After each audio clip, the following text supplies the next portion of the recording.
Maharana Pratap was born on the 9th of May 1540 AD in Kumbhalgarh fort of Rajasthan. His father was Maharana Uday Singh and mother was Jayawant Kaur. He was the grandson of Rana Sanga. In childhood, everyone used to call Maharana Pratap by the name Kicker. Mewar has a special place among Rajputana states. History's pride Bappa Rawal, Human I, Maharana Hammir, Maharana Kumbha, Maharana Sanga, Uday Singh and Veer Shiromani Maharana Pratap were born here. Maharana Pratap was the king of Sisodia dynasty in Udaipur, Mewar. His family deity is Eklind Mahadev. Bappa Rawal, the founder of Mewar, built this temple in the 8th century. During Pratap's period, Delhi was ruled by Mughal Emperor Akbar, who wanted to subjugate all the kings and Maharajas of India, establish the Mughal Empire and hoist the Islamic flag all over India. Despite 30 years of continuous effort, Maharana Pratap did not accept Akbar's subjugation, and he left this world with the hope of this. Maharana Pratap had vowed by swearing in the name of Lord Eklinji that throughout his life, only the word Turk would come out of his mouth for Akbar and he would never accept Akbar as his king. Akbar had sent peace messengers 4 times with his message to convince him. But Maharana Pratap had rejected every proposal of Akbar. Maharana Pratap had his favorite horse, Chetak. The horse on which Maharana Pratap used to ride was one of the best horses in the world. It is said that Maharana Pratap used to wear a 72 kg armor and hold an 81 kg spear in his hand. The combined weight of the spear, armor and shield sword was 208 kg. Rana used to enter the battlefield with a weight of 208 kg. Maharana Pratap was crowned in Gogunda. Amidst the horrors of war, Rana Uday Singh left Chittor and camped on the Aravali mountain and established a new city there by the name of Udaipur, which also became his capital. At the time of his death, Uday Singh handed over the throne to his younger son Jagmal due to his attachment to Bhatiyani Rani. Whereas, Pratap, being the eldest son, was the natural heir.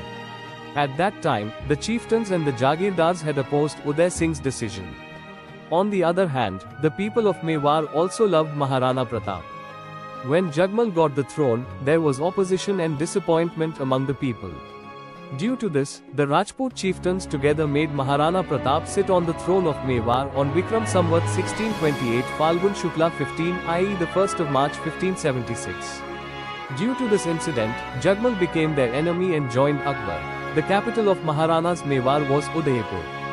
He ruled from 1568 to 1597 AD. Thinking that Udaipur can be easily attacked by Yavanas and Turks, and on the advice of feudal lords, Pratap left Udaipur and made the hilly areas of Kumbhalgarh and Gogana his center. Jagmal got angry and went to Emperor Akbar and the emperor won him over by giving him the area of Jahazpur as a jagi. After this, the emperor gave half of the Siroi kingdom to Jagmal.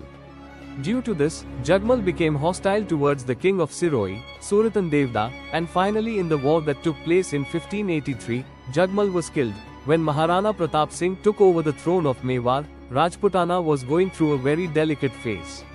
Many kings of Rajputana had bowed their heads in front of the cruelty of Emperor Akbar.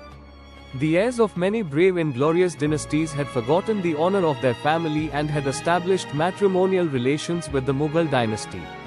Along with some self-respecting royal families, Maharana Pratap was also adamant about protecting the honor of his ancestors and hence he always caused a problem in the eyes of the Turk Emperor Akbar.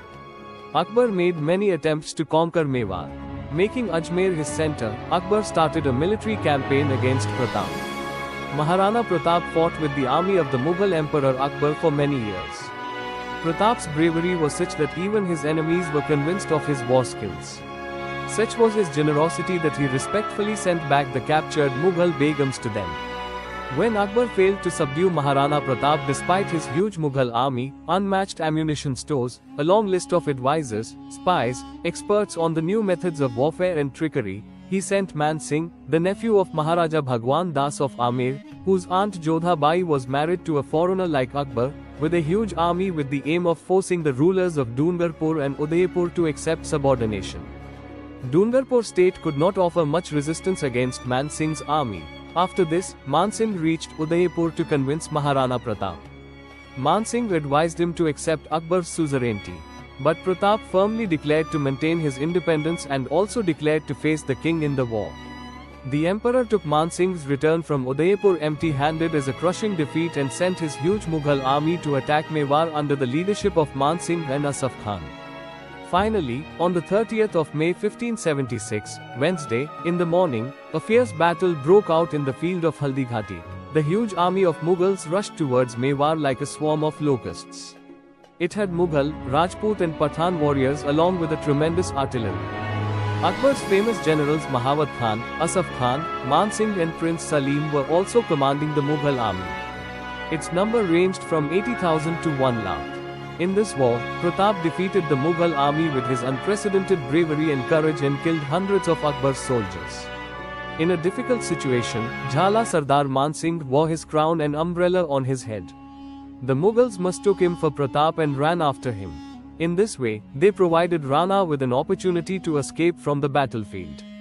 Akbar was very angry due to this failure. During the same time, Akbar himself reached this region with his army in Vikram Samvat 1633 on the pretext of hunting and suddenly attacked Maharana Pratap.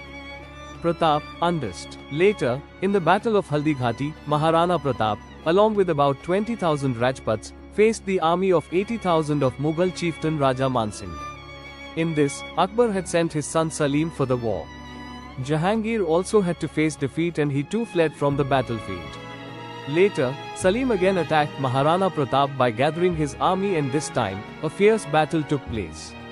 In this battle, Maharana Pratap's favorite horse Chetak was injured. The Rajputs fought bravely against the Mughals. But all the valor was futile in front of the huge army of the enemy equipped with field cannons and gunners. Out of 22,000 Rajput soldiers present on the battlefield, only 8,000 survived. The soldiers somehow managed to escape from the battlefield. Maharana Pratap had to take shelter in the forest. Maharana Pratap spent his time in the mountains and forests after the Battle of Haldighati. He defeated Akbar many times through his guerrilla warfare tactics. Maharana Pratap left Chittor and started living in the forests.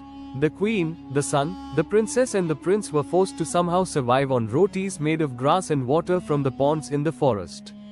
The caves of Aravali were now their abode and the rocks were their beds. Maharana Pratap was now worried about his family and small children. The Mughals wanted Maharana Pratap to accept Akbar's supremacy and adopt Din-e-Ilahi religion. For this, they sent many tempting messages to Maharana Pratap. But Maharana Pratap remained firm on his decision. Pratap, the emperor of Rajput pride, the son of Hinduism, remained firm in this crisis, sacrifice and penance. Many small kings requested Maharana Pratap to stay in his kingdom, but to save the land of Mewar from Mughal domination, Maharana Pratap had pledged that until Mewar is not free, he will leave the palaces and live in the forests. Mughal Emperor Akbar sent another huge army to Mewar in Vikram Samvat 1635 under the leadership of Shahbaz Khan. This huge army, with some local help, captured Kumbhalgarh and Kelwara on Vaishakh Krishna 12 and looted Gogunda and Udaipur region. In such a situation, Maharana Pratap continued to fight the huge army and finally took refuge in the hilly areas to keep himself safe and recaptured Chawand. Shahbaz Khan finally returned empty-handed to Punjab to meet Akbar. Except Chittor, Maharana recaptured all his forts from the enemy. He made Udaipur his capital. With the help of his own self-power and the declining influence of the distracted Mughal army, Maharana re-established his rule over the entire Mewar, except Chittorgarh and Mandalgarh. After this, the Mughals challenged Maharana Pratap many times but they had to face defeat. Eventually, due to injuries sustained during war and hunting, Maharana Pratap died in 1597 in Chawand. Even after 30 years of struggle and war, Akbar could neither capture nor subdue Maharana Pratap. A great person is one who does not make any kind of compromise and keeps fighting continuously to protect his country, caste, religion and culture. Such persons always remain alive in the hearts of the people.